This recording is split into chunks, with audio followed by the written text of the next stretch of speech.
All right, we're going to get started. Welcome, everybody. Thank you for coming out. This is actually a very good turnout for Candidates Night, so thank you, guys. I appreciate it. Good turnout on this side of the table, too.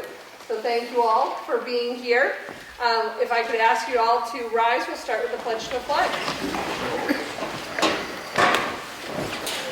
I pledge allegiance to the flag of the United States of America and to the republic for which it stands, one nation, under God, indivisible, with liberty and justice for all. Thank you. So for those of you who have been here before, the format will run the same as we have done in the past. I will introduce to you everybody up here on the panel. I will point out who might be absent. I will point out what everybody is running for. Everybody will get the opportunity to have an introductory, I don't want to call it a speech, it's a little less formal than that. But everybody will get to introduce themselves, talk about what they're doing up here, why they're running, what they stand for, things like that. And then when we get to the end, we will allow for questions. Typically those questions either go to everybody on the panel up here or they're unique to a specific race. So when you do ask your questions, please be sure to say whether or not you'd like all the candidates to answer or if it's directed to a specific race. If it is directed to a specific race, then we will have the candidates alternate on questions. So whoever starts the first time will follow the second. Does that make sense? Does anybody have any questions before we begin? All right, so I'm going to introduce everybody. When I call your name, please just give a little wave. They should be in order, but some people aren't here, so I want you to be able to place the face with the name in case you don't already know. We'll start over here to my right. For the race of selectmen, we have Chris Templeton. We have Jonathan Smith. Absent, I think, is Catherine Paris. She is running for trustee of the trust funds. We have, for cemetery trustee, Angela Eldridge. She can't be here tonight. For library trustee, we have Linda Hatfield, who is also absent, but I have a statement to read on her behalf. Diana Meyer. We also have Chris Templeton again. We have Doris Ann Allenson. We have Carl Tyler. You all know Joe Goss. He's not here, but he always sits right here, no matter what meeting it is. Usually I'm nudging him. Mr. Babson? You were going to have the candidates, or you were going to tell us what office they were running for. Would you please do that? Yes, sorry. So we had the library trustee, Linda Hatfield and Diana Meyer, who are not here. Chris Templeton is running for selectman and library trustee, and then Doris Ann Allenson, library trustee. Carl Tyler for supervisor of the checklist. Joe Goss for budget committee member. We do have a budget committee member race that is nobody is run for. So if you are interested in that race and want to run as a write-in, please know that that's available. We also have planning board, so now we will start to my left. Brian Ames, hello. Connie Billings, and Ash Fishbein. They are all running for planning board member. We also have a separate race for planning board member. Crystal Eldridge is running. She is not here. For zoning board of adjustment, we have Dan Fishbein, Roy Barron, who is not here. And another separate race for zoning board of adjustment, Daniel Carl. And then all the way down there to our left, we have Mary Schillereff for our school board member at large, running against Christopher Baca, who is not here. Any questions about that before we get started? Yes. Can I ask, so why is planning board members split over two different things? So it's two separate seats that are available. And it's what people signed up for. Okay. Okay? All right, so we will get started. I will start again all the way to my right, and we will have each candidate up here who is present on the panel, or if I have a statement, I will read it in their place, to briefly talk about who they are, why they're running, what the race is that they're running for, and that kind of information. I am going to limit it to 3 minutes, and then more information can come out through questioning, but because we do have such a large panel up here, I do want to keep it to 3 minutes. Questions? All right, Mr. Templeton. Just speak from here, you mean? Yes. Okay. Yep, we don't have a sound system, so project. Use your teacher voice. Use my teacher voice. Yes, I've been a teacher, was a teacher for many years. I graduated from Kingswood. I graduated from Notre Dame College. I went to New Haven, Connecticut. Graduated from Southern Connecticut State University. I was research assistant to the president. I was offered a contract there as a lecturer. I took that. I worked for New Haven Colony Historical Society for a time, and I spent a year as media librarian at Alberta's Magnus College before coming back to New Hampshire, where I took a job as media supervisor for Rochester schools to open library media centers for their school system. I stayed there till 1992. In that year, I was a finalist in the Krista McCollum sabbatical program for my plan to make uniform, standardized computer teaching in New Hampshire, which I thought was very important. I still think it is, though it's probably too late for that now. But I moved on to Sanford in 1992, where I took on my first full complement of about 6 classes a day in their biggest elementary school, and I taught there for 11 years, research studies, and basically teaching kids how to enjoy reading and to read. I did that for 11 years before I moved on to Auburn, New Hampshire school system, where I continued with the same job, and at the same time I developed a reading program called Reader's Theater, which proved to be very good. And in this program, myself and a couple of colleagues would visit other schools to introduce their staff to this program, okay? That was successful. I retired from that in 2010, and since then, I've done some tutoring. I do writing, photography, and so forth. And I've been researching a book on Civil War having to do with Carroll County. That's pretty much my background, but as you can see, I put my name down for library trustee as a respectful alternative. If you want one, it's my background. I've done that work all of my life.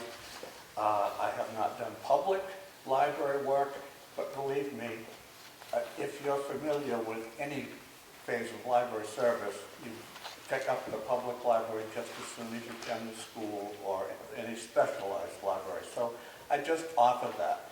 I would say the same thing with running for selectman. I am a former selectman, many, many years ago, more than I like to tell you, but I only met Mr. Smith, Selectman Smith, for the first time tonight. I don't know, I'm an old subscriber to the Carroll County Independent, and they don't cover town news anymore, so I haven't heard anything, and I'm not looking, and I don't have cable TV. So. Mr. Templeton, that's 3 minutes. Oh, okay, well, ask questions, I'm here. So everybody knows me. I'm your current selectman. I handed out a paper to everyone. I'm going to read the first page. The back pages are for reference only. So my name is Jonathan H. Smith. I have a wife and two college-age children. I have been your selectman for the last 3 years. Prior to selectman, I served as a budget committee member, trustee of trust funds, and deputy treasurer. I am also your state representative in Carroll County District 5. The position of a selectman is extremely challenging. Many believe these duties can be accomplished on a Monday afternoon. This could not be further from the truth. Every day I speak with the town administrator and public works director. This is the only way to stay informed and make effective decisions. As your selectman, I have learned an enormous amount. I fully understand the planning board and zoning board process, budgeting, the inner workings of the highway department and transfer station. This only happens through a commitment of time and perseverance. All these pieces come together to complete the puzzle. If you're missing one of them, you're not doing your job effectively. The accomplishments over the last 3 years have been enormous. The biggest one is challenging the status quo that stems from the mentality of this is how we've always done it. I live by the motto, trust but verify. If I am told something, you can be sure that I will verify it. And if what I was told is not correct, it will be fixed. This has been proven through the list of accomplishments that are too long to list in this letter, but I will name a few. How long have you heard about the Whittier Covered Bridge being almost there? It's going across soon. Progress is being made. I heard that for 10 years. Well, in my first term as your selectman, it is back across the water. The next big one was the elimination of the illegal tax payment plans. These plans are not allowed by law. Once a property has 3 years of unpaid taxes, the town is required to deed the property. There were properties that owed 10+ years of taxes. This was unjust and illegal and is now over. The town's financial health is a testament that if you follow the law, everyone wins. The next one was ending illegal property tax exemptions. Selectmen are charged with the duty of assessing. Today, this task is too complex and specialized for the selectmen, so it is contracted to an expert. This expert has repeatedly advised the selectmen to not grant an exemption to the Masonic Lodge. Previous boards have always granted it, and when it came to a board vote for me, I had no choice but to vote no. My no vote has been reaffirmed through the Bureau of Tax and Land Appeals that the exemptions to the Masonic Lodge are illegal and have always been illegal. I am proud that once again I thought outside of the box and had an analysis done of the transfer station operation, and specifically how we were doing recycling. This showed early on that recycling, as we were doing it, didn't work. The restructuring that was done has been proven to be a success, and most recently affirmed through a Greenpeace article, that recycling plastic has largely failed and will always fail, and our operations showed the same. All these factors and a multitude of others all contribute to the current financial health of the town, which is proven through an audit that has been the best in decades and an unassigned fund balance in excess of $2 million. If you want to continue with accountability, transparency, the rule of law, fiscal health, and a selectman that is involved daily, I then ask for your vote so the town can continue to be the shining star on the hill. And with that, you can flip through and see 3 following pages with bullet points of all things that have occurred over the last 3 years. And I'll gladly take any questions. Jonathan, did you know I was going to give you a 3-minute limit? That was perfect. Right there. All right, so we do not have Catherine Parrish. She is running for trustee of the trust funds. We do not have Angela Eldridge here. She is running for cemetery trustee. For library trustee, we have Linda Hatfield, who is not here, but she has left me something to read. So I'm going to read that for you, and we'll move on from there. Good evening. My name is Linda Hatfield, and I'm running for library trustee. I'm sorry I can't be with you in person. I tested positive for COVID over the weekend, so I'm keeping isolated for a few days. I have had the opportunity to serve as an alternate trustee for the library for the past 1.5 years. I have enjoyed getting to know other trustees, the library staff, the workings of the library, and the services it brings to our community. With a career in technology focused on marketing and learning developmental products, I am excited to be able to use my skills to support our library's strategic plan. And I look forward to continuing to advocate for the library and expanding the services it provides in our community. I have served on other nonprofit boards, and those experiences of listening effectively, respecting others, and being a champion for the organization has been a great background for my time as an alternate trustee. Since retiring to Ossipee 5 years ago, I have been looking for ways to be useful in our community, and serving on the library board has been a wonderful experience that I would like to continue. We are fortunate to have dedicated library staff and a supportive and forward-looking board of trustees. I have fond memories of my local library growing up in New Hampshire, and I would appreciate your vote to join the board of library trustees and to continue serving our community. Thank you, Linda Hatfield. So if anybody would like to reference that afterwards, you're certainly welcome to come up and do so. So that was Linda Hatfield for library trustee. Diana Meyer is not here. Mr. Templeton is next on the ballot. So Mr. Templeton, I will give you your time for the specific race of library trustee. For library trustee, I put my name down there to see how many people were still awake. Who would come out to vote for library trustee? I see my job as a trustee. If you have gone ahead and hired a good library director, which this town has done, aside from the housekeeping chores of a regular board of trustees, my job as a trustee would be to support the programs of the library director. And I think that is essential to do that, because the library director needs that support, aside from what she may not get from the public. That's vital. And that's why I respectfully put myself on the ballot, okay? And I've given you my background in libraries. There you go, okay? Thank you so much. All right, moving on, Doris Ann Allenson, also for library trustee. Good evening to everyone. My name is Doris Ann Allenson. I've lived in West Ossipee for 21 years. Prior to that, I was born and raised in Rhode Island, where I attended the Rhode Island School of Design and became an art teacher. I taught art for 31 years in the city of Pawtucket, also in Rhode Island. We moved to the great state of New Hampshire because it is a state of free thinkers and lifelong learners who shared our curiosities. I have been the clerk at West Ossipee Fire Precinct since 2011. I was elected onto the Board of Trustees at the Ossipee Public Library 3 years ago. I would very much like to continue my work as a library trustee. Our library is in the center of the community, physically and metaphorically. It serves as a solid asset to the town of Ossipee. I found this really nice quote on Facebook. It's on the page of the Awesome Librarians. Libraries are about freedom. Freedom to read, freedom of ideas, freedom of communication. They are about education, about entertainment, about making safe spaces, and about access to information. Thank you for your time. Thank you. Moving on to the race of supervisor of the checklist, Carl Tyler. This is a race I might actually win. But, all I can say is I can't be of sane mind to run for this position. I've been doing it for, 12 months? And it's a horrible job. For nobody knows what it does. Basically, when you register to vote, we enter all your details, confirm all your details. When you come in on the day, if you haven't registered, we go through all that process. It isn't at all what I was told it would be, but it is a really important position to the town, and it's a really important position to elections. And I do take the elections very seriously. So I am running again. Yeah, as I said, I must be crazy, but there's no other crazy people that wanted to do it. So that's me, and that's the position I'm running for. Thank you, and Kelly and I will both confirm the importance of this particular position. So, I thank thought you. you were going to confirm that I was crazy. Not on TV.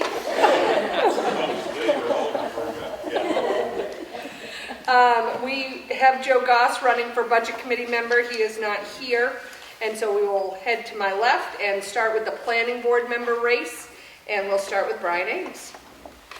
Good evening. I'm going to stand. Sure, then we'll sit.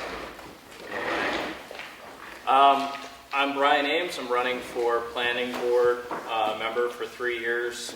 I have zero experience in any boards or committees within the town. But the more I go to meetings and town meetings and whatnot, the more I want to get involved. Professionally, I manage logistics for a manufacturing plant in southern New Hampshire. On top of that, I am oftentimes recruited onto the strategic planning teams within the company. I feel as though my skills that I've learned there, that they utilize daily, would be well correlated into this position. Thank you for your consideration. Thank you. We will now go to Mr. Billings, also Planning Board member. Thank you all for coming. I hope you can hear me. 1978, I had to retire out of the Commonwealth of Mass Department of Corrections. Came up here in 1985, got remarried, and a lot of you know what happened after that. 2010, the planning board tried to pass some stuff as a logger that I was doing. It was impossible to comply with. So I said, well, I guess I'll run. And I ran. I served for 12 years. I got voted out last year by very slight decided to run again this year. And I hope to have another crack at being a planning board member. Thank you. Thank you. Moving on to Mr. Fishbein, the younger. Thank you, Madam Moderator. My name's Ash Fishbein, born and raised here in Ossipee, business owner in town, and I'm someone who is extremely proud of our community. I'm one of the young people that didn't leave and saw the opportunity that was here, and I wanted to be a spark to create some revitalization. So I started the Ossipee Economic Development Council back in 2016. Since then, we've got sidewalks in town, which was a big issue. We also got a playground in town, bringing the connectivity of our community together and creating a walking community. And then that Economic Development Council kind of sparked off into other committees where we're working on recreation trails, and I love to see it blossom. And again, I'm only one member of that board. I was just a spark. There's a lot of energy. And one thing that we have on that board, I think, is youthfulness, and I think that's important as we consider who we vote for and elect into positions as we get going here. The planning board needs that. It is much like Connie's issue with logging problems back in the day and the planning board giving them tasks that are not feasible. That exact same thing happened to me in 2015. And it was, I felt my duty to get on the board and create a level playing field for the businesses in this town. Your taxes are not going down. They're not going to go down. The only way to get ahead of that is spread the tax base through business and promoting business and helping businesses grow here, showing a place that is important for the business community, also for the people that live here, to generate that and grow and prosper together. A lot of people believe Ossipee does not deserve nice things, and I am out to prove that wrong. And I think that it's important when you go to the ballots and the voting booths that you bring youthfulness to the group. Since joining the board, COVID hit the month after we had gotten elected and put into our position. And so it delayed a lot of the work that had to be done. And one thing that we've been tackling is the master plan. That is yet to be completed. It's been 14 years. Actually, it's been 17 years now. I take that back. And it needs to get done. Every time it's been mentioned while I was on the board, there are always board members that would stand up and leave and say it was time for supper.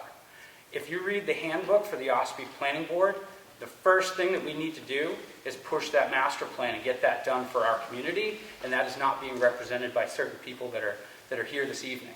And it's important that as we grow, we get this master plan done. It needs to get done. It's in the best interest of everyone in this room and the people that are watching on the TV and on the internet. So my position on all of this is to get that master plan done. I have a lot of work to do, and I think that honestly me and Brian can bring that to the board, and I hope that you will allow us to prove that to you. Thank you. And that's done. Perfect. All right, next we would have Crystal Eldridge. She is not here, but she is running in a separate race for planning board member. Moving on to zoning board of adjustment, we have Mr. Fishbein, the elder. Senior. All right. Ouch. My name's Danny Fishbein, and I've been a member of the zoning board for 5 years, maybe going on 6. I was an alternate, started out as an alternate for 3 years, and then went into my 4th year as an alternate, and we had a couple of members resign. They moved on, Maine, whatever, and I took one of the seats. And there is a lot of work to be done on the zoning board, but Selectman Smith had a group of guys from the planning board and women from the zoning board and different factors of the town, and they helped eliminate a lot of problems that the zoning board was running into by eliminating different articles, ordinances, or whatever that weren't needed or duplicated in terms. But a lot of the problems in the town are small lots, especially around the waterfront. And those are the things that we're trying to clear up and do whatever needs to be done on them. Thank you. Thank you. Running also in that race is Roy Barron. He is not with us tonight. And then there is a separate zoning board of adjustment race with Daniel Carl, who is also not here tonight. So I will ask and introduce Mary Schilleriff down at the end, running for our school board member at large. So thank you, Ossipee town people, moderator, well done pronouncing my last name, and this friendly welcome, the dais and the supplies. This warms my heart as a teacher that valued welcoming students to a classroom.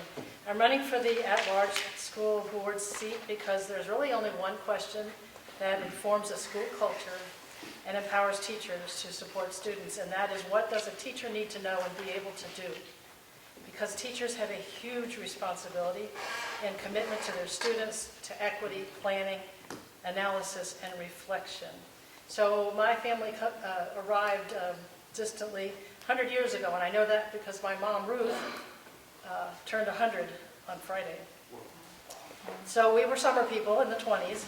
The names back then that originated us here, the Goldthwaite's, Prey, with my middle name, Lang, Porter, and then Schillerath. That was my dad, T. John. So he added a lovely German name to all the English. So we've been here for about 100 years then. So I am a retired teacher. I have a BA in sociology, a master's in education, and I am nationally board certified middle childhood generalist. Throughout my 30-plus years teaching, I embraced the disciplines of science, math, technology, engineering, art, and mathematics. You often hear about it as STEM, but it's really STEAM. And I want to tap into that art connection down, my colleagues down there on the right. And there's a brilliance of content and process integration with STEAM. They tap and honors students' innate abilities to see, imagine, and express themselves. Well, content is important, but process skills are more important, in my opinion, because they're portable. Process skills apply everywhere: to observe, communicate, predict, measure, answer questions, and question answers. As a school board member, I will fervently support the capacity and offerings of the Lakes Region Technology Center. That is a treasure. As a former volunteer puppy raiser with Assistance Canine Training Services, I learned how impactful the presence of a facility therapy dog can be in schools when paired with professionals providing animal-assisted therapies. And what a wonderful addition. I fully believe a facility or therapy dog would be in schools. Finally, I live what I believe, and I have learned as a ham radio operator, if you're talking, you're not listening. I'm running because I take seriously the integrity of roles and responsibilities, collaboration and advocacy, policy, standards, and communication. And as an aside, I think it was last April we were here, there was a ham fest. So this is my second time in this space. I take seriously holding principles above personalities. Thanks to T. John, my dad, for that. And that the only difference between easy and hard is the time it takes to do it. And there's dignity in all work. And I will hold these values to my heart in my role representing Brookfield, Effingham, New Durham, Tufton Borough, Ossipee, and Wolfboro. And I thank you for your time. Thank you very much. You guys are spot on with your times tonight. I'm impressed. I didn't even give you guys an assignment ahead of time. Well done. All right, so now we will enter into the question and answer period of tonight. So if you have a question, I would ask that you stand, project, as these guys have done, state your name, if it's relevant, your precinct, as in Ossipee Corner, Center Ossipee, or West Ossipee, and then let us know what your question is and who it's directed towards. Yes, sir. My name's Chris Elliott, and I have a question to the candidates running for selectmen. I have two. The first one is sort of a 1A and a 1B, and then I have a 2. The 1A is, Mr. Templeton, why do you want to be a selectman? And the 1B is, Mr. Smith, what do you enjoy about being a selectman? And the number 2 is, what's your goal for the next year? What do you hope to accomplish so when we're coming back next year, you could brag about some of the things that you have done? All right, so we will start with Mr. Smith because Mr. Templeton started with the intros. So we're starting with 1B. Okay. So Can you repeat that? I thought I was going second. I'm thinking because the order was first. I did it. What do you enjoy about being selected? Oh. Why is it what you enjoy? Why do you want to do it Sure. again? What is it you feel Do it the next year after. personally about it? So what do I enjoy? I enjoy accomplishment. I enjoy getting things done. I enjoy helping people. That's a big part of it. I just helped someone on vacation. I was away on vacation. I typed a letter and I submitted it on my vacation. I mean, I don't put anything to rest. My mind, you can call it a sickness, but when something's in my head, you can just ask the town administrator, public works director. I don't forget. I'm like an elephant. And I charge to get it done. And the testament is purely in the list of accomplishments. I just gave you 3 pages. I mean, that's the truth. That speaks to it. What I want to see going forward is, one, completing the Whittier Bridge project. It's across the water. We're going to put up a security camera system there that we talked about in the selectmen meeting going back a few months to ensure that that $2 million historic structure stays intact and doesn't get vandalized or burnt to the ground. Open it up to like a park-type space, picnic tables, make it usable. We're working with a property owner down there to increase parking space so we can enhance that area. What else? There was something else that slipped my mind. Constitution Park. That's another huge one. Friends of Constitution Park, a tremendous organization, bring that place back to life. I just want to collaborate with them. Matter of fact, I was just contacted, and we talked about it in the selectmen's meeting today. There is an organization, again, it's preliminary, about possibly bringing a soccer field there. It's a soccer association, working with them, and the board gave me permission to be the liaison to go meet with them to ensure that if it is a viable plan, that we actually follow through. So with my personality, my perseverance, my willingness to get things done, if there's something in front of me that can be accomplished, I will accomplish it. I will complete the task. All right, thanks. Mr. Templeton? Okay. Well, I respect Selectman Smith's fine job over the past 3 years. I'm finding him fault. But I will say, I signed up this year because I believe the town can be more proactive in attracting businesses to this town that offer high-paying jobs. I'm not talking about convenience stores, gas stations. I believe the town can just do more. When I was selectman, I was selectman's representative to the planning board, which I faithfully attended. So I do know a little bit about the planning board, and I would hope to go back there if re-elected selectman. That's the main reason why, because we had this idea years ago, Ash over here, myself and some others, about economic development. He's done certainly his share and more, and I give him credit for this. But we need more people, and I haven't seen the town go forward in trying to present some kind of program that maybe, I've talked to managers, for example, of market baskets, not just in Rochester, but I've talked to them. A lot of people think market basket, oh, well, they went to Conway, we can go up there and shop pretty soon. Well, there's no reason why, if the commercial space is available, that market basket can't still come here. They would still want to, I believe, from what I've heard. I'm just saying. But there's a lot of things, and I'm not saying that supermarkets are the high-paying jobs that we're all looking for, because the manager down here at Hannaford can't keep enough people to cover all the jobs that he has. So if it was high-paying, they'd be there.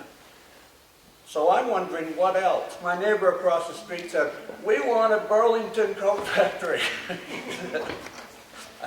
I said, well, I'm not sure about that, but you might be in the right, you're going in the right direction somehow. But I'm thinking more of possibly some kind of manufacturing. But you see, that is something that can be best explored from the Board of Selectmen. You see what I'm saying? This is why I would be interested. And I guess I can't be called young anymore, but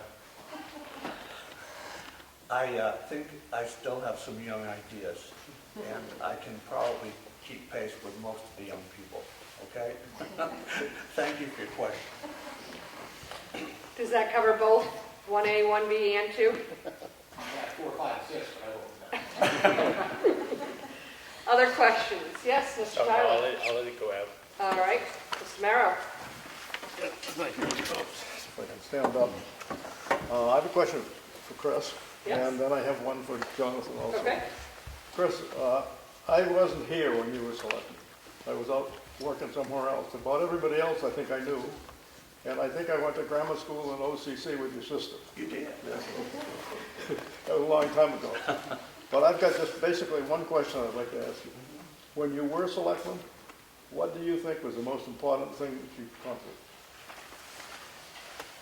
Well, you know, I can say I accomplished a lot of things that Mr. Smith did about, he has a quote, well, we always did it that way. Well, I got a lot of that too, we always did it that way. But we turned that around. I'm proud to say, probably very few people that can remember that, but we did turn it around. Now, like it or not, the union started while I was selectman. Now, whether you're pro-union or against, but I'll tell you one thing that I believed then.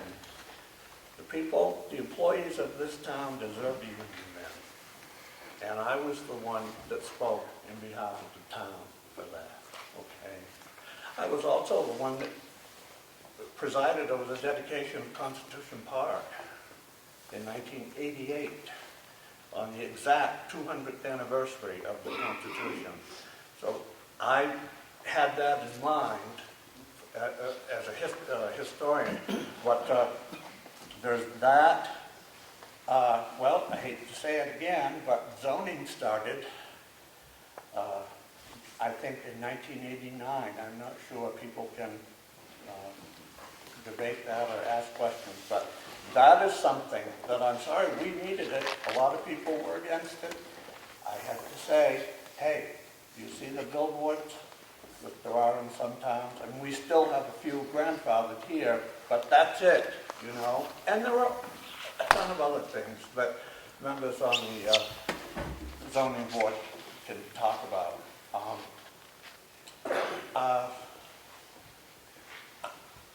I would say, Harry, that touches the top of it, I'd say. There were just many things. For example, Conway's son would have had my introduction out that I wasted the first 3 minutes for. I wouldn't have had to do that, but they said it would be out on Saturday. It hasn't come out, so I wasted my time talking about that and not about the selectman's job. But I think that's a great question. I wish I could think of more specific things, but those things come to mind, and they're things still with us, like they're not today. Thank you. Harry, do you have something Yeah, I'd like to make Jonathan? to Jonathan, this is not a question, but Jonathan is indirectly being accused of something he didn't do, and I'd like to straighten it out. I don't know if this is the place to do it or Can not, we but wait for comments at the end and stick with questions for now? yeah, as long as I can make the comments, yeah. Mr. Batson? Well, my expiration date is long gone, so it's going to take me a minute. And Get yet, out. here you are. Dave Babson, Ossipee Village. I'd like to ask both the candidates for selectmen what their philosophy is for enforcing town ordinances. Mr. Smith? Sure. Well, I'm the zoning officer currently, and I believe in a fair but firm enforcement of the ordinance. First time in probably a long time. We've had properties that have been in disrepair, derelict health code violations that we are now pursuing and condemning. These properties have been an eyesore. They breed a criminal element, and I am dealing with that. Some of them right now are in the town attorney's hands and are going to court. And as a sidebar to that, as part of that enforcement that we're just talking about, you're going to see in this year's town warrant, we're creating a fund, put $100,000 aside, so that when we get the court order from the court on these particular type of properties, that we have the funds available to clean them up. Because without having money to back up the court order, it's just a nice gesture. So those are some of the few things that I believe in enforcing the ordinance. But again, complaints are number one. I get a complaint, I deal with it right away. It gets documented and I investigate. That's how you deal with enforcing ordinances. Follow-up question? Do you want to hear from Mr. Templeton first? Okay. Mr. Templeton? I can be relatively brief. I feel the same way as Selectman Smith. If a problem or something unlawful is brought to my attention and I don't know about it, well, of course, that's going to be dealt with. But if I'm not aware of it, make me aware of it, okay? That's how things work generally every day. Follow up? Yes. I'd like to ask Selectman Smith if he feels flagrant offense of the ordinance is something that should be taken care of and not pushed aside in a year, nothing happens. Yeah, you have a particular problem. I mean, this is not the forum for it, but if you bring it to my attention, I will address it. I haven't spoken to you about any zoning infractions. Well, I don't think this is the place to get in and Okay, so then contact I me and agree with you 100%. I will be sure to address it. That's what I can tell you. That's why we have refreshments in the back. All right, who's next? Mr. Tyler, did you have one Yep. that you wanted to ask? So I think getting new businesses in Ossipee would be great. The problem we have is that existing businesses can't get enough staff. And the reason why many of them say that is there isn't enough affordable housing for people. So as selectmen, what steps could you maybe take to help improve that situation? Want me first or? Mr. Templeton? Okay, Mr. Templeton, you first. Specifically, I don't have any plans. It is something that I've said we do need. I've mentioned that. But once again, I haven't put myself in a position where that's something that I've been studying. If I was going to fill this office of selectman again, that certainly would be forefront in my mind, and I would be looking to research that. But you To haven't- give you a question. But you haven't thought about it since you decided to run, or? Oh, I have, and I've mentioned it to people. I've said, yes, it would be good to have it. I said, I don't know what property in this town is available for that, you know? And people always say, well, Route 16 is all there, there's room for anything down there. I said, I don't know. I haven't looked at a zoning map in a long time. I don't know what's available. And certain things require certain acreage, water and so forth. And you can't be general about that. You're going to have to do some kind of research to find out what's available. And maybe certain kinds of housing won't be available, but others might. But see, that's the question. And I'm interested. It's just I don't have anything specific right now. Okay, Mr. Smith? Yep, so one of the joys of understanding housing is I'm a selectman, and I unfortunately stepped into the role of zoning officer when the previous zoning officer got sick. But I'm really glad I did that, because that gives me a real keen insight to the operations of the town. I mean, I really understand that zoning book front to back. People open it and they're like, what is going on in here? So that gave me the initiative and thought to create the zoning revision committee, which I spearheaded with the blessing of the Board of Selectmen. I was the chair of that board. Within 5 months, maybe 4, we tore that book apart. We came up with fantastic changes. Zoning is the biggest restriction to housing. I don't care what anyone says. It is the #1 obstacle. And the building code, but don't even get me on that. Zoning is the biggest obstacle to housing. There's just no way around it. If you looked at our zoning book prior to our revision committee, and I hope everyone here votes for those changes, because the changes are fantastic. That's going to be the biggest barrier removed to increasing housing opportunity here within the town. No questions asked. The planning board is vitally important. I did serve on the planning board as a selectman ex officio, and that gave me, and I have a thorough understanding and knowledge of that, but the zoning board is the barrier to housing, no doubt about it. So the proof is in my zoning revision committee. You see all the changes, and I hope you support it. Mr. Oakes? Hi, I'm Bobby Rose. I got a question for probably the planning board and then the selectmen, kind of a two-piece question. I want to know what your plan is for next year to bring infrastructure into Ossipee so you can get manufacturing jobs. Okay? That's what I do for a living, I'm a manufacturing engineer. All right? We need three-phase power, we need internet, we need things like that. What's the plan? And you want to start with planning board? I would start with the planning board because the selectmen, part B of that question is how are you going to support the planning board? So we'll go right down the line, Ash, Connie, Brian, Jonathan, Chris. Thank you, Mr. Brooks. There's a lot to that question. There's a lot to unpack there. I mean, much like what Jonathan said with the ad hoc committee that was formed, a lot of the friction and resistance in this town had a lot to do with our ordinances. That goes for housing, but it also goes for business too.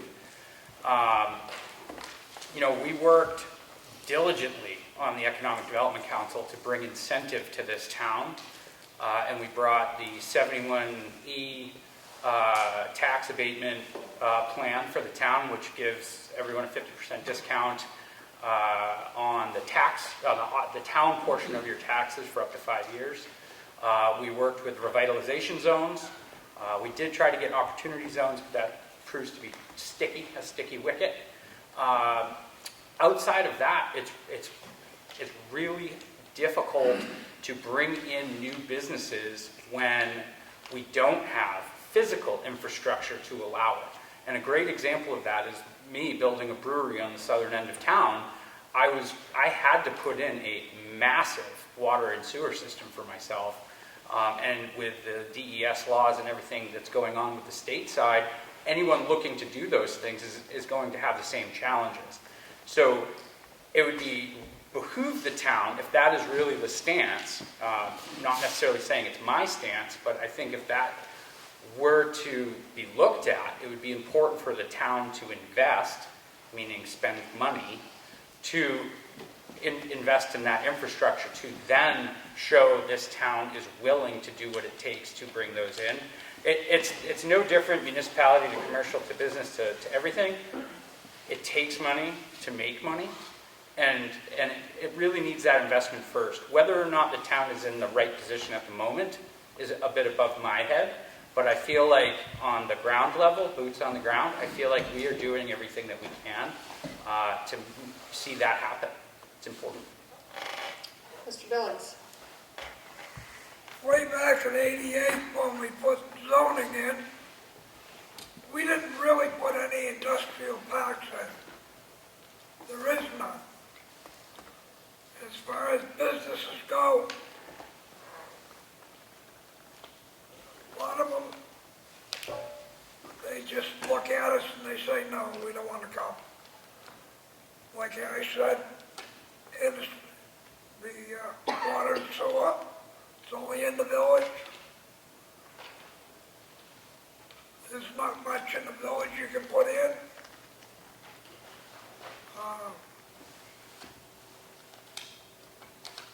It's real hard. When I was on the planning board before, I approached a couple of people, and I know large acreage right on 16, but they were willing to put an industrial park in. I approached the man, and he said, yeah, sounds like a good idea. And he died, so that went down the drain. But I've looked, and like I say, there's not much for industry, manufacturing, available land. There's a lot of business land, but not that. That's one thing I'd like to see change, but that's going to take a town vote. Planning board has got to come up, approach certain people, get their permission to change their lot from a business to an industrial site. And we would have more manufacturing in town. Thank you. Mr. Ames? Thank you for the question, Bobby. It hits home to me about a decade ago. I was employed by a manufacturer here in Ossipee. That job was eventually moved to Woburn, Massachusetts. And I ended up moving my career further south, as have many people here. What I can say is that I know firsthand how a planning board, its members, and the decisions made on it can change a project for a company that is looking to invest in real estate and a project in a town. About 3 years ago, we were going to build a massive facility in Rochester, and that ended up being built in Dover, mainly by the decisions and the infrastructure of the town. It's impressive how much knowledge Ash has on the board and his insight, and it's been nice to hear this evening. I think with the planning board, you can't have a cantankerous attitude towards the people coming in. You know, you're talking to people that want to invest their livelihood, hundreds of billions of dollars into building a business. They need a professional board. They need to meet people that have a forward-thinking attitude. I think it's important to kind of look forward and have new blood on the board. Okay. All right, Mr. Oakes, do you want to reiterate what your question for the selectmen are in light of these answers? Maybe I wasn't clear, but when a business comes in, okay, for those of you who don't know, I work for TurboChem. It's a rather large manufacturer in the southern part of the state, okay? We've built several buildings around, and like Brian says, we look for certain things. This town has a lot of those things, okay? I'm head of the manufacturing committee at the tech school, so we have manufacturing education here. We have a lot of stuff here that are well-paying jobs. We don't need sewer and water. What we do need is three-phase power and land. We are on 16, and the biggest thing is we're on the rail line. Okay, the company my brother works for, they get all their steel off that rail line down there. We don't take advantage of things like that in this town. Is there a plan to put that forward, advertise? People, if they don't know you're here, they don't know what they don't know. All right? My point being is 16 probably has three-phase power on it. Other things don't. We have a couple manufacturers. For people that don't know, Mighty Bite here in town is probably the best in the world at what they do. Okay, you have Technical Oil down there now that goes by your facility, you know. So we have some base here, and that's what people are looking for. It's harder for manufacturers right now to get skilled labor than it is anything else. So if you prevent skilled labor to them in this type of environment where people want to live, then you got everything. What I've seen from Ossipee, and I've been here, I don't know, 30 years now or so, is it's great to get a gas station or, you know, the local grocery store, but they're not well-paying jobs at the end of the day. If you want to raise a family out here, you got two options, you know. You're either going to have 4 jobs or you're going to have to drive south. And that's something I think needs to change. So my question is more not the sewer and water, more about the power, and are you willing to change if it's zoning? I don't understand the difference between what a business and industrial, how that zoning works, but are you willing to put that effort into getting businesses in this town? That really was my question. I do have another question for the lady over here after I'm done. Do you want to see if these guys want to respond to that? If they want, up to them, whatever they want to do, I'm happy to listen. Brian? I'm willing to put in the effort, whatever it takes. I don't have experience on the planning board now. I will jump in. I will get involved. I think it's important that the master plan is finished. I was on there today. I was reading it. A lot of the references are 15, 20 years old. The headline on it says the master plan needs to be updated from 1983. It's kind of surprising. I think every ship needs a rudder, and that would be the rudder to send it in the right direction. So, need a plan. Ash? Yeah, Yeah. changing up that order. He Shaking was it. second last time. Oh, right. He's second again. Just a couple things, again, and I probably have more questions than I do a statement here, but in the form of broadband, actually we just won a very large battle with broadband. It's taken a long, long time, but there's been a committee formed. It was formed, I don't know, 5 years ago probably now at this point. Myself, I served on it for a bit. Joy Gagnon served on it for a bit. I think Matt served on it for a bit. I think Matt Sawyer is actually on it now. And that, I believe there are now monies available that will be coming into this town for that infrastructure. I can't speak to it 100%, but I know that there's moving parts there that I think are really beneficial. As far as three-phase power, we have it. We have it up into the village. We have it, actually the brewery is the last one. We lucked out that it was actually on the pole in front of us. That was a gift. And I know the tavern is three-phase up in West Ossipee, so I believe it's there. I think one of the bigger challenges, and it's not something that the planning board has its hand in, is state curb cuts. A lot of ways that it's set up, especially in our town, they like to see 200 feet at a minimum between curb cuts, and you don't have the lots that are wide enough to provide that, so you're going to see a lot of places sharing curb cuts to get in and then split off. Who's the first one, I don't know.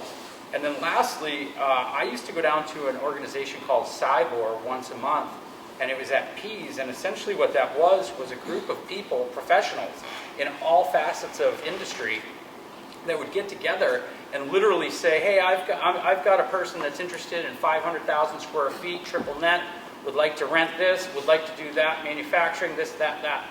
And I would go down there, and I had no relation to any of the properties here, but I would go, hey, we've got 10 acres up on 16, it's a hub, it's perfect, it's got Quebec, Portland, Manchester, Boston, and I would go down there trying to sell properties that I had no stake in, but it was the forum to be getting people buzzed up and ready and excited about why Ossipee is so fantastic to actually have your manufacturing business here.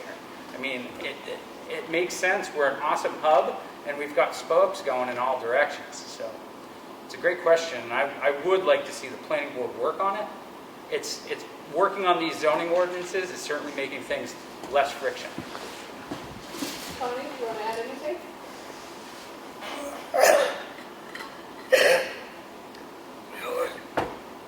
My voice won't carry it. Maybe you guys can connect after. Anything you want to ask? Same. That's all. Just simply yes or no. Here, first. You can start. Okay. So I can just speak real quick to each point. Broadband, so that the Board of Selectmen signed on to a broadband committee going back, I don't know, 2 or 3 months ago. But on a sidebar to that, the Executive Council just approved, I think, $40 million for broadband upgrade, where it's a 75-25 match, and the contract is with Fidium, I believe. So it's coming here. It's just been approved. That's on its way. Hopefully that fixes that problem. I know you're not concerned about sewer, but since it's talked about, I'm going to speak a little bit to it. So the sewer system we have is all gravity fed, except for the one pump that goes out in Camp David. If we start to expand out in other parts of the town, you're going to get into pumping situations because it's downhill. That cost is ginormous. I mean, more than gravity is easy. Pipe takes it away. Pumping systems, forget it. Too much.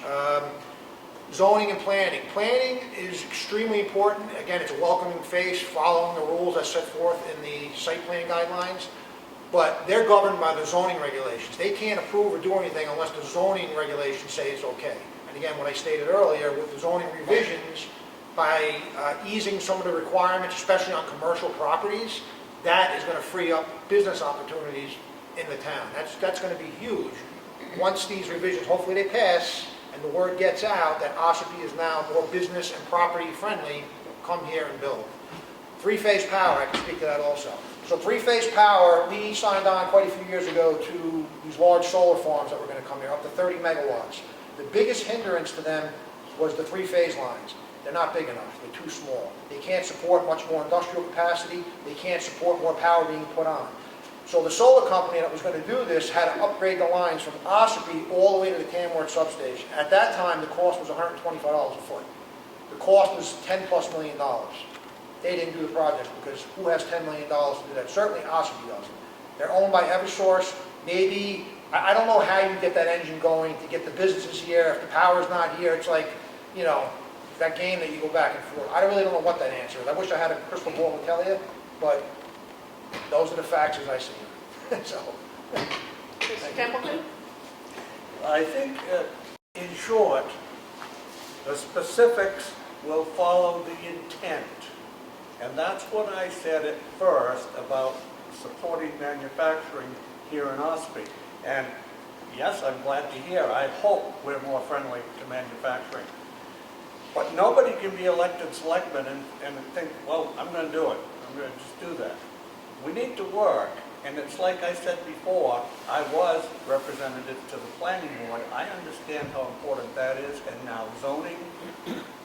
These folks have to work together, but oftentimes I have found, generally, the selectmen sort of spearhead efforts, or they're in a position to do so. I'm not giving you any specifics. I don't have anything. You'd be a person I'd be listening to. Other questions?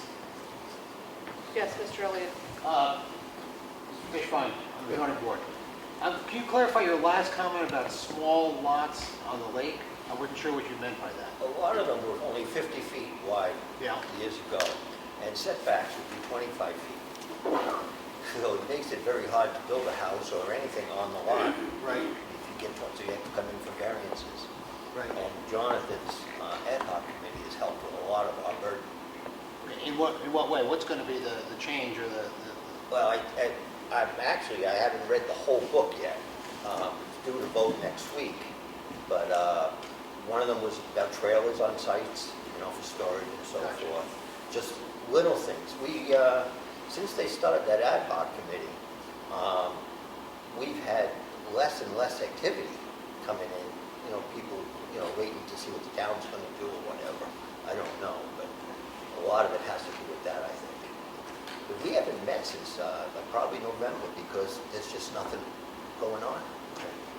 But we had a lot on the lake a couple of years ago. A lot of lots. Is there a question in the back? Yeah. Hi. So my name is Kate. So I'm a lifelong New Hampshire resident. And I was looking to buy a place pre-pandemic, very difficult. Pandemic was just misery. So I found a place in Center Ossipee, and it just came together. You know, there were no big problems and everything worked. So I am the little brown house at the corner of Dorr, of Dorr and Moultonville. So everyone passes me, I see you all, have my coffee in the morning, I see everyone. So I feel I know so many of you because I see you all the time. So I've been on a zoning board in a kind of a upscale, rural, you know, community in New Hampshire. So I have the zoning experience. I moved here because I wanted to contribute, and I really love our rural state. And I think I see some of the rural communities have become something not so wonderful. And I can understand that there's a lot of money out there, and people want to grab it and bring it in. But I think if you're grabbing money with the one hand, you don't want to let go of the good thing that you have in this hand, you know?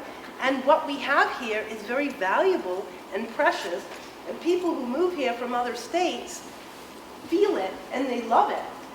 And so I guess we want to be rich, but we want to be rich in many ways, including community and, you know, building an environment where everybody is okay everyone is safe, everyone has a house, everybody has a good job, you know, and if someone falls down, we're kind enough to have things in place to pick them up, right?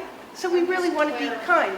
So, right, so this is what I kind of envision for a great New Hampshire town. And I guess my question would be, can we do this together? Is that the goal of everybody else? Is to have a community where it's not just the richest of people who can afford the, you know, the houses, but can we make places for young people out of high school who also want to settle, and young families? I mean, how can we do this so that it is a community and not a pit stop for rich people to their vacation house? So, you know, how is that at all in line with what people see here?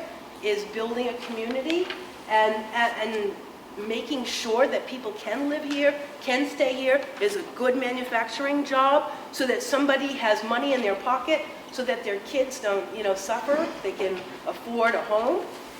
And that's the big thing here is, of course, the job pay does not meet the house costs. I mean, it's just the cost of living is so high, and then the, you know, such petty jobs.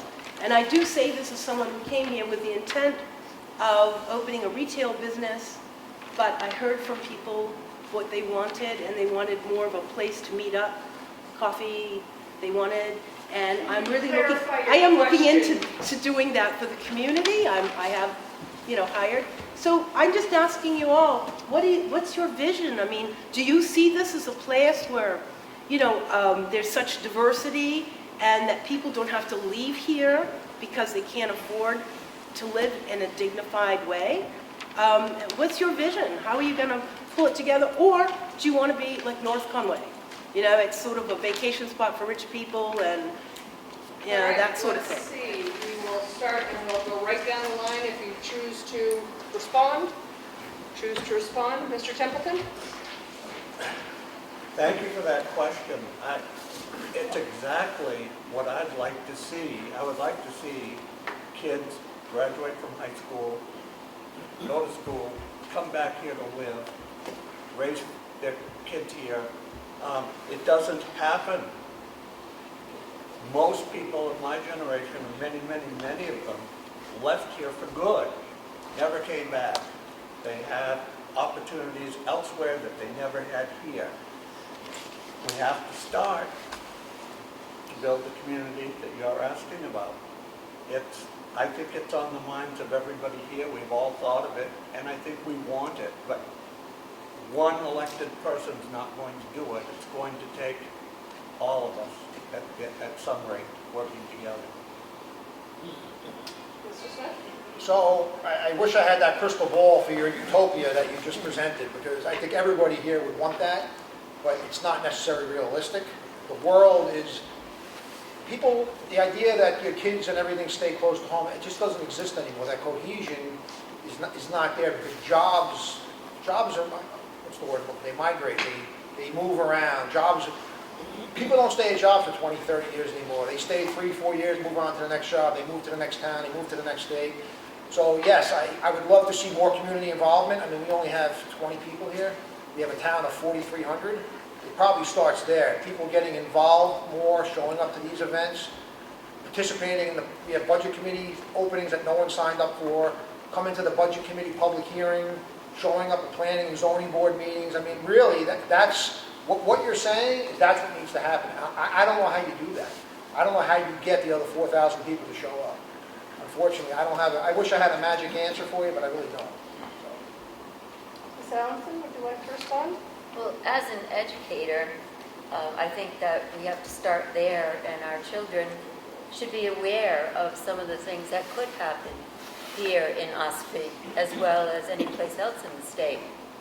And where people now are moving to the rural areas and working online and traveling maybe once in a while to their offices or jobs, that's what we need to offer our children and show them what we can do or what they can do. Thank you. Mr. Tyler, would you like to respond? No, what's that, thanks. Okay. Mr. Ames? That's quite a question. My son actually graduates high school here in a few months, and I wish that I had the crystal ball as well to see where he lands in a few years. Would he have the opportunity to buy a house here, have a career here? I can say that there's a lot of groups in this town that are affecting change. Even in the last few years, there's the Ossipee Round Table. There are certain individuals that are really driving that force forward. Ash being one of them. It's a curious thing. You know, there's been a huge change, even through COVID. You know, with the remote workforce. You know, people migrating up here and working in Boston via a laptop. A lot's changed. So I hope that we can get to a place where, you know, our children can graduate and afford to buy a house and have a great career here at a manufacturing plant or a well-paying job. Mr. Gillis? Utopia is never going to come here. I'd like to see it as well as everybody else in this town. I hope that the regulations that you're going to vote on next week pass, so that it's a little easier for the town departments to produce some of that utopia. But you also have people coming into town that want the atmosphere, the country feeling that we have here, the laid back. All of a sudden, oh, we want this. We had it at home. We need it here. And we can't afford it. So I hope that everybody in the boards can work together. Like Danny said, the biggest problem on the lake, they set those lots up for little summer cabins. Now people want to live on them. Enlarge the house. And that's where Danny's board comes in. So, we all got to work together to bring something out. Just, you know, I don't mean utopia. So I wasn't trying to create like a false sort of la-la land, but just a community where actually young people can stay and live, and even everybody through your, you know, whatever age. But just that people aren't forced out because there's no, you know, nothing Stop else. raising the taxes every year. Ash, do you Stop want with that. to respond? Just saying. Okay, let's let everybody finish. Again, another question that has a lot to unpack. I think that balance is the key. You have to have industry, you have to have commercial, and you have to have business to have all the other things. This Ossipee provides that. It's 19 miles long and 9 miles wide, and there's plenty of room for both. I think what's the most exciting thing is like attracts like, and I think that over the last 5 or 6 years of being involved in the civil world of this, the civic world here in Ossipee, is that it starts with a nucleus and then it starts to spiral out, and you start to meet other people with those like minds. And I think it's about balance. It's about, you know, finding, you know, it's nice to have some idealism, but it's nice that you also have to be a realist. You know, a lot of people still think Ossipee is what you see off of Route 16, and it's not. And the ordinances are in place to prevent sprawl and craziness. As much as they can be restrictive, they are protective. And then lastly, we have an awesome device in this town. It's called the master plan. And over the next year, so the planning board just got approval for a $25,000 grant to hire a consultant to work with us and the community, create engagement, and bring people from the community to share with us their vision for this community. And the importance of the master plan is that that is what your ordinances should be protecting. For many, many years now, it's been the other way around. And the boards have constantly been just more and more restrictive. Obstruct, obstruct, obstruct. Hence why on the ballot this year you've got like 25 zoning changes, because you start to restrict so much that no one wants to come in front of our board to be involved here. It's crazy. And so in short of that, I think that it's important that you yourself get involved in whatever aspect of the town you feel most strongly, and network, and hopefully you'll find yourself through the sift and in a place where you can make the largest impact, because ultimately that's why we're here. I think is we all want purpose and we all want impact. At least that's how I feel anyway. I want to leave this world better for my son than I found it. So I think that it's important that we all just realize there's balance. And if I could address that about taxes, there are a lot of ways to do that. And it's something that can't be decided on this evening, but helping with those ordinance changes that are coming is a great start. Thank you. Mr. Fishbein? Yeah, I agree with what Ash said, but the other side of that is you need business, you need industry and housing for people in order to survive. We have a town right next to us that has no businesses, and the taxes, I lived there for a few years, they more than doubled the time that I was there, because there is no business. And the residents can only afford so much working in the area, and it just wasn't working. So with these changes that the zoning board's got coming up on the stuff, I think we'll see some differences coming up. And seeing as you've got experience on the zoning board, we have openings for alternates. Yeah, I was toying with that, planning board, zoning board, I really was. Yeah. Yeah. It's a good place to And then she said start. budget committee, and I'm like, oh, maybe I should, honestly, you said it, and I'm like, well, maybe that's sort of a sign that I should be there. Yeah. But I can still be an alternate for you. Yeah. Whatever. We have a meeting next Tuesday.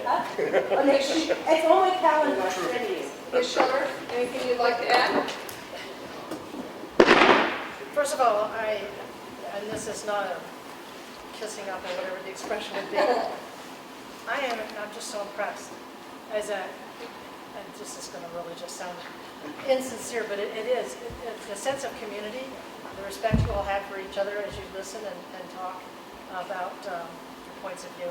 But as an educator, and I'm just going to tap back to the students with whom I worked, that I saw somewhat neglected, and they felt as if something wasn't firing right with them because they didn't read well, they didn't make A's on everything, and they just wanted to tinker and take things apart.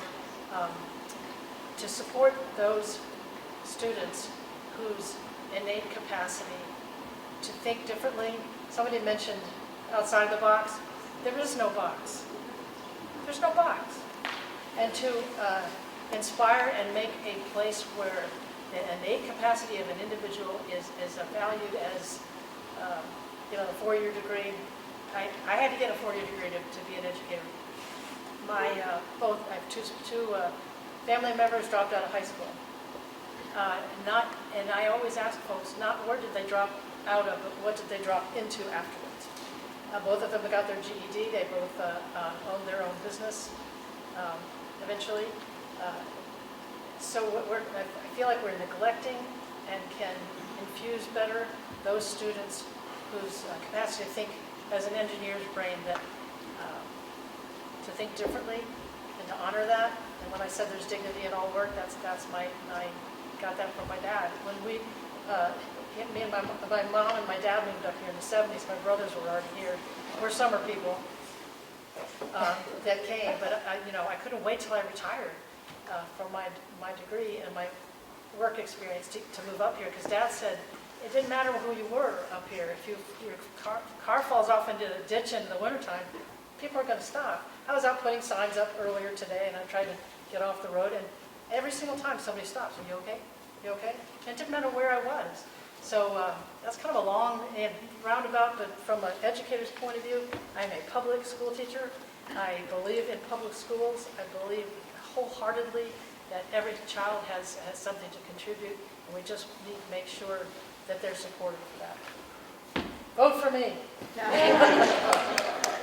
All right, I have to say this has been an exceptionally successful candidates night. There's been a lot of good questions, a lot of good discussion, so I appreciate that. Do we have last questions? Oh, we got a bunch. All right, I'm going to say Mr. Pastel, Ms. Parker, Mr. Merrow, Mr. Babson, and Mr. Rokes, and then we're going to cap it and do our closing remarks. Mr. Pastel. Bob Postel, I live up the road in West Ossipee. This question, I think, is aimed principally at the library-related candidates and the school board candidate. However, if one of the other folks has an input, I certainly welcome it. In the past year or two, there's been a building, I don't know whether to call it crescendo or wave or lunacy or something, of a lot of political efforts throughout the country, as well as in New Hampshire, to politically regulate what libraries can provide to their townspeople, what teachers can teach in their schoolrooms and have in their libraries,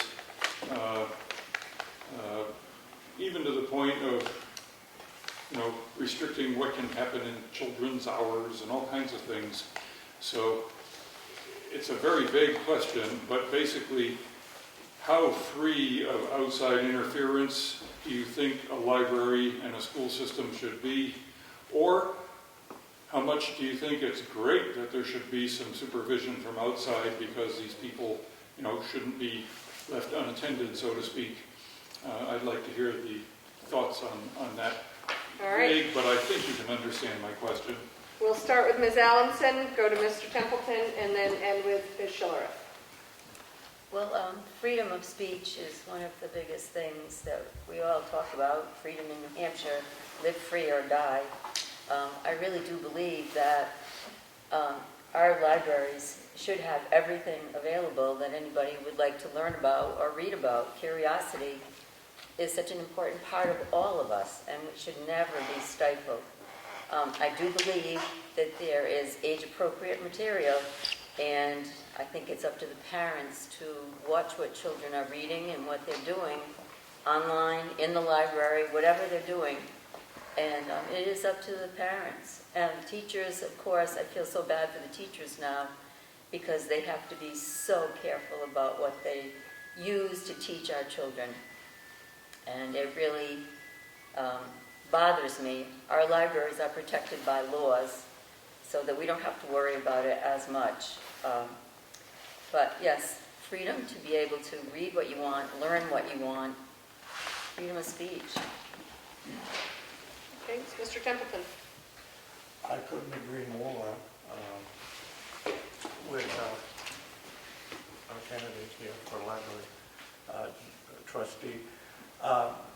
Public schools, people would find that more sticky in some cases than public libraries. I think public libraries should offer whatever the director wants to put in, whatever is called for. Public schools, libraries, basically the same thing. And you know what? I don't know if it was a Supreme Court justice or who said this, but I think they were asked, what's obscenity? Or they might have been asked, what's pornography? And they said, I don't know, but I know it when I see it. And it's like, teachers have very good sense. In my experience of almost 30 years in public school system, teachers have very good sense. They have great stuff in their rooms. Things that challenge kids' minds. It doesn't hold them back, but they're expecting their kids to grow. And I've never worried about that. And never had to, and I shouldn't think they would have to here. And I certainly wouldn't support any laws dictating that. I would be very vocal against it. Thank you. Ms. Schiller? There exists, and who's this lady I need to talk to afterwards? Hello, art person. So there exists a very conscientious structure in place. American Library Association, just Google it. They've been, this issue of speech, free speech, press, everything, back to the Constitution, it goes back to the 1100s, on and on and on and on.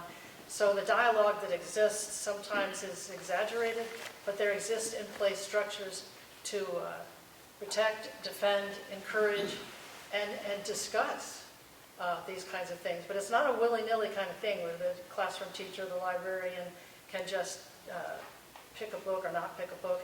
And the response to it has been very, I think, generous to respond to the needs of the law and the Constitution as it winnows down to the classroom teacher. And I agree that these classroom teachers are working hard every single day.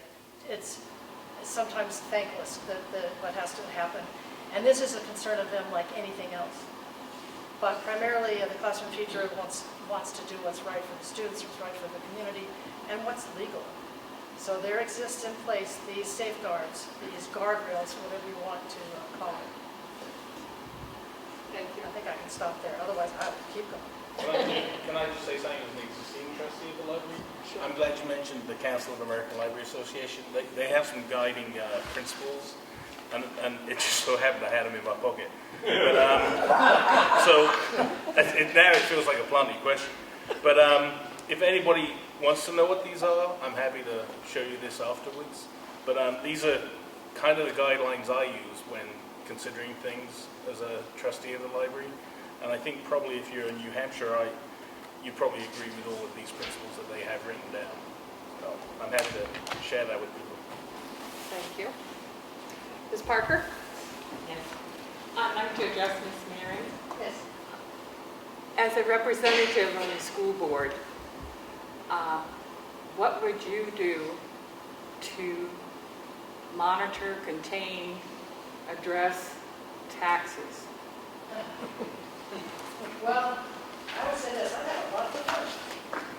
I spoke with a couple of current board members, one of whom told me it took them a year to understand the process of taxation in the state of New Hampshire, property taxes, which is really real estate tax.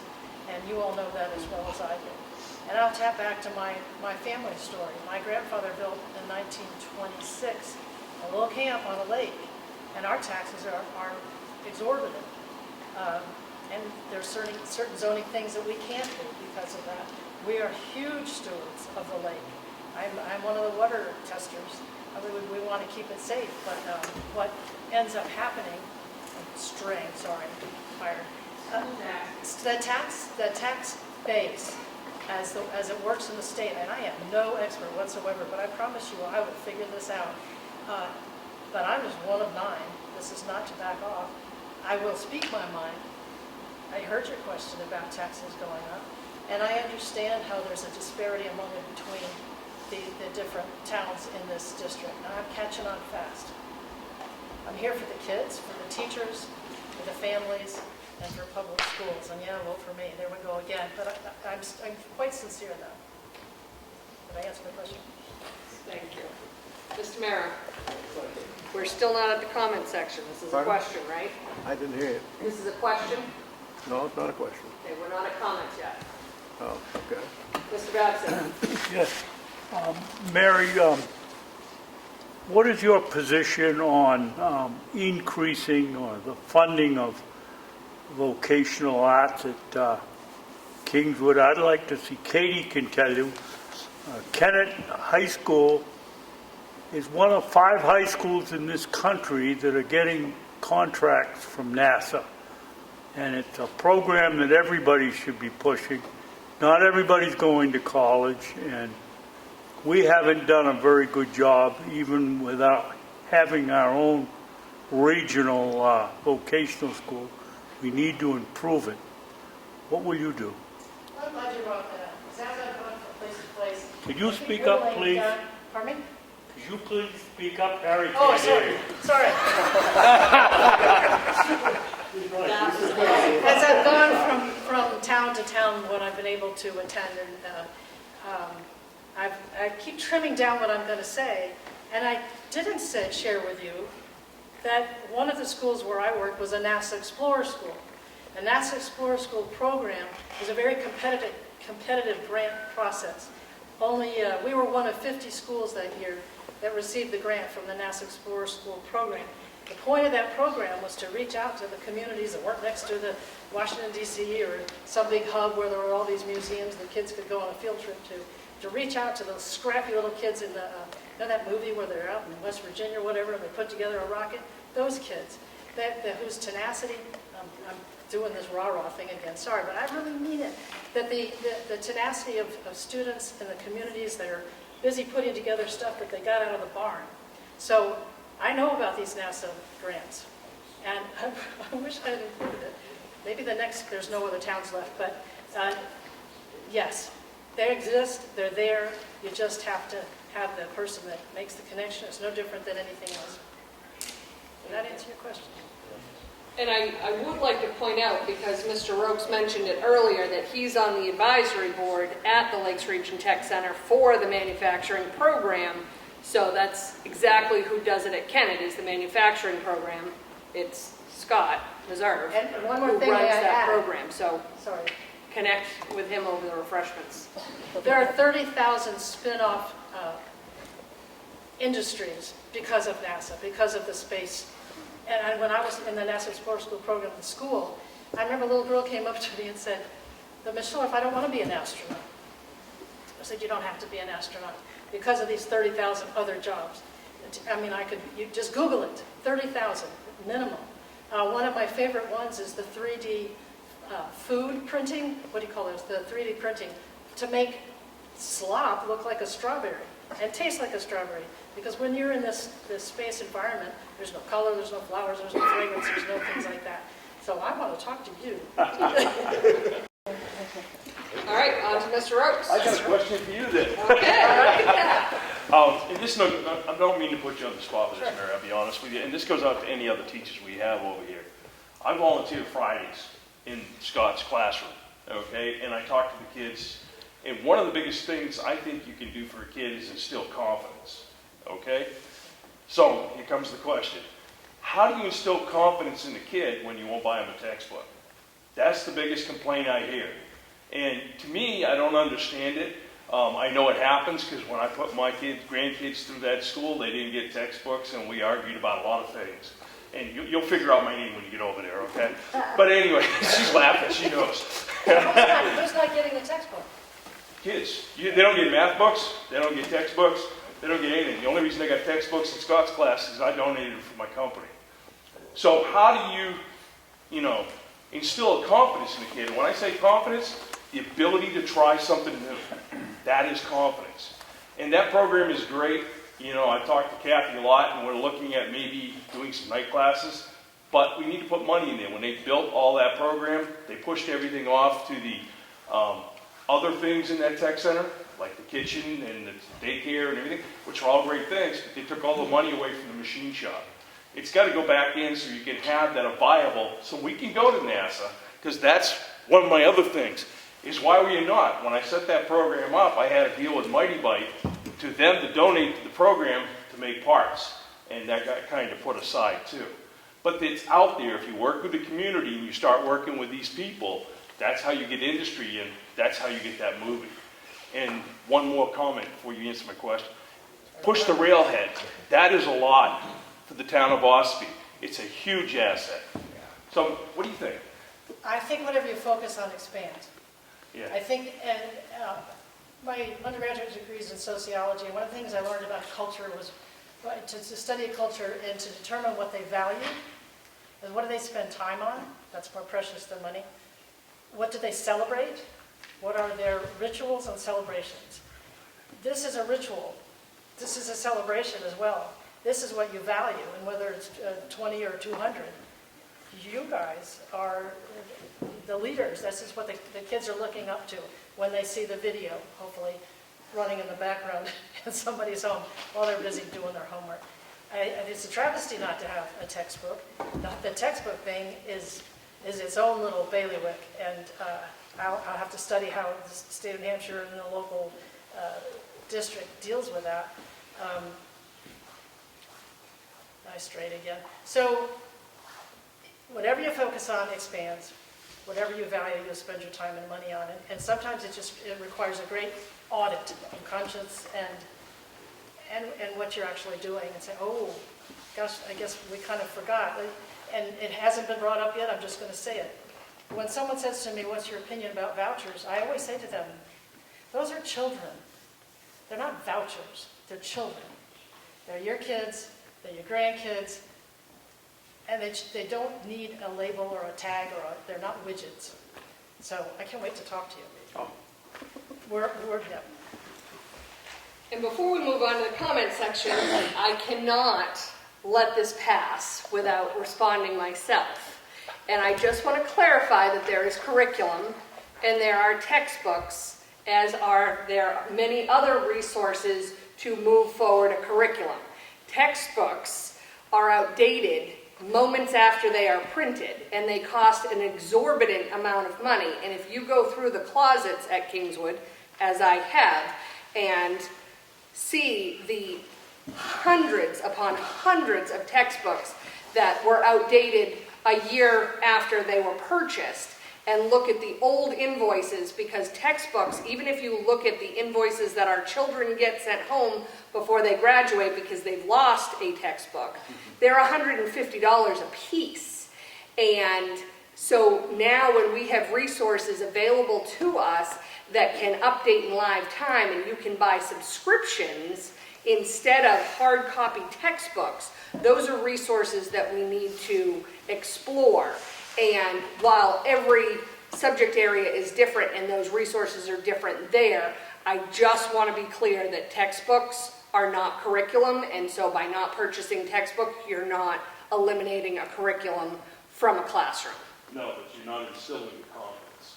And I understand what you say, but just to give you an example of what I do, okay, I'm not a teacher, I'm going to tell you that right up front, but I run a training facility at work. I train all the upper engineers, all the upper machinists, and part of my final out of my machining class is from the 1942 book that Henry Ford wrote. I use questions out of that. So the textbook can be outdated to a point, but math doesn't change, basic science doesn't change, and it's the confidence the kids feel when they have the textbook. I agree with you, they get outdated. I hated it when I went to college because I got one math class for the first half of the book, and they changed it for the second half of the book, and it cost me another $300, okay? But it's the confidence you instill in the kid by trusting them with that textbook. And not everybody around here, as we talked about infrastructure, has the internet. And I will respond with one last thing, because for those of you, everybody knows, Scott Meserve was my husband. I have lived in that classroom. And I am telling you what, when you put a lathe in the hands or a plasma cutter in the hands of a 15-year-old kid, I'm telling you what, that instills a whole lot more confidence than any textbook ever did. It does to a point. It really does. And it's not the Scott class that I'm talking about. It's when we start getting into, you need to understand math to get into that advanced program. And the math department doesn't want to teach trig till they're a senior, but they need it when they're a junior. And so there's a lot of things, moving parts there, that I think a lot of people don't understand what goes into being in advanced manufacturing nowadays. Yes. It's not the job that it was when I started 50 years ago. And providing that instruction is 100% necessary. Yeah. All right, Harry, we have finally made it to the comment section. I am going to offer a minute to anybody who wishes to make a comment to this panel. I will just remind everybody, although it's been very respectful to now, I just want to make sure that when there's no question and just a comment being made, that we are respectful, we are on point, and we don't repeat ourselves. So if there's anyone, in addition to Harry, that would like to make a comment, please raise your hands. We will do a minute, and then we will do final comments for everybody up on the panel, starting at this end, moving back to this end, and you guys will get 2 minutes because you guys are running. Comments? Harry, you want to start? I guess so. I only want to make a comment because I think Jonathan, in fact, I know he's being accused of doing some things that he didn't, and I want to get it straightened out. As you may know, and this may run over a minute just for me talking, but I'll try to keep not just. Talk fast.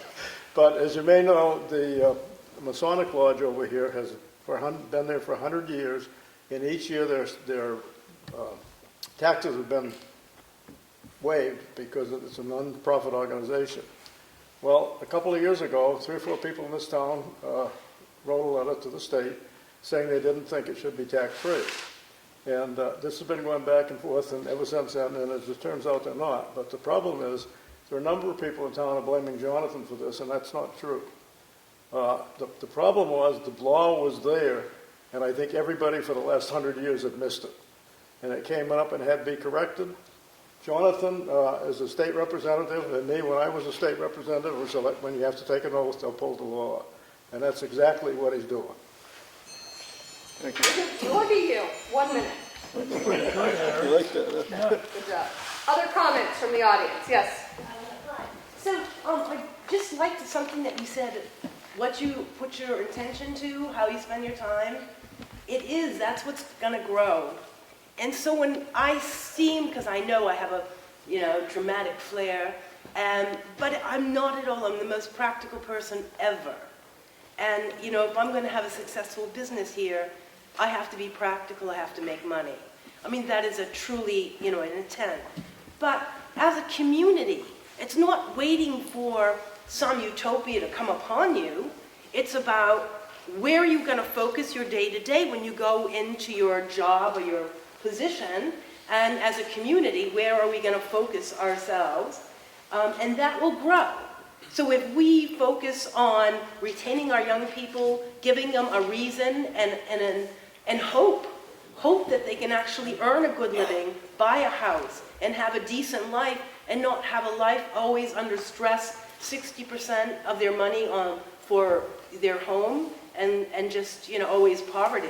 That's not hope. So I think if we put our energy, our intent, that we can grow something, not utopia, but something that's going to be wonderful for just a lot more people, not a few. And I just thank you for your comments, and I can see you're a go-getting guy. So I don't know what the Masonic thing is, but it sounds like not much gets past you. Thank you. Any other comments from the audience? Yes, Mr. Rose. Real quick, I'd just like to thank all of you for what you do, okay? And I'd like to ask you to keep the town of Ossipee in your minds going forward, because I like this little town, okay? It takes care of its people. It works well. Thank you. Anybody else from the audience? All right, we will do closing remarks, starting with Ms. Schillerer. 2 minutes. 2. I think I've said everything. First of all, thank you. Yes, absolutely. And folks that I've met for the first time tonight, I look forward to connecting with you however I may. If I am selected to fill this seat, I will work diligently. When I was asked to consider running, I definitely filtered it all through the things that I'm involved in already. And I'm not going to slight any of that. I wouldn't have said yes to do that. So I appreciate the comments that have come out. I've learned a great deal about how Ossipee manages, so to speak, and how you're looking forward to the future. So if I am selected, you can count on the fact that I will work with you, and if I can't find you, I'll start with somebody, and I'll say, who was that person that said such and such? Thank you. Mr. Fishbein. Yeah, I'd like to thank everybody for coming out tonight. It was a good turnout. Some good questions were asked, and I can't wait to get back to work. Thank you. Thank you. And Mr. Fishbein. Thank you all again. I agree. When I was voted in, I had mentioned earlier that it was only a month later that, actually it was like 3 weeks later that we had COVID and the world kind of went spiraling. I feel like I got a little ripped off the amount of meetings I got. I feel like because of COVID, we weren't able to meet and things got weird and whatever. So I feel like I would really like to recapture some of those meetings. by being elected in again. There is a lot of work to do on this board. I think you've, over the last year to 3 years, have put the right people in place to do what they're tasked with doing. I feel as though most people have also done what they said they're going to do. I think that's really important. So I hope you'll consider me when you go into the voting booth. And again, I also hope you'll consider Brian Ames as well. Thank you. Mr. Billings? I wish to thank you all for coming tonight. Don't know a lot of you. I know some of you. Planning board has been swamped for the last 5 years, and with COVID, we even slowed down more. But I would like to get back on the board. I'd appreciate your vote, but please vote. Thank you. Thank you. Mr. Ames? I'd like to thank everybody for their time coming out here tonight. One thing I'd like to do is encourage everybody to reach out and encourage your friends, your family, your neighbors to go out and vote. It surprises me how few people come out to the local elections in comparison to the registered voters. I know I stated I don't have experience on boards or committees within the town, but I do want to reaffirm that I do have a lot of experience with strategic planning in a professional setting. I will bring those skills to this board if elected. I also believe in accountability and doing what's tasked to me. I hope to have your consideration for a vote. Thank you. Thank you. Mr. Tyler? I'd just like to agree with what Brian said. Thank you for coming and thank you for being active participants. I see lots of people complaining on Facebook, but they never show up to meetings like this. And also, most of them don't vote. So an election is only effective if people vote. And if people aren't happy with the results, then they need to vote for different people. So thank you for being engaged and coming tonight. Thank you. Ms. Allenson? And I repeat, thank you for coming out tonight, and I hope that you consider me for another 3 years as a library trustee. I have enjoyed working with our wonderful director and the rest of the people who are on our board, and I would like to continue, so please come out and vote on Tuesday, and get all your neighbors to come out. Thank you. Thank you. Mr. Smith? I will be brief. Thank you, and vote. There you have it. Wow. I don't know. That's the fastest ever. All right. And Mr. Templeton? That's too fast. I couldn't get any water. I am so glad to hear some of the questions I heard tonight. It's just some of the questions I wanted to hear. In fact, I do have experience. Back when I was a kid, I saw this old guy, and he was boasting. Before this was the town hall, he was boasting that, well, I should be elected because I've got the time. And I thought to myself as a kid, yeah, that's right, he's got the time. We got to get him in. You can see how far we've come. It isn't that.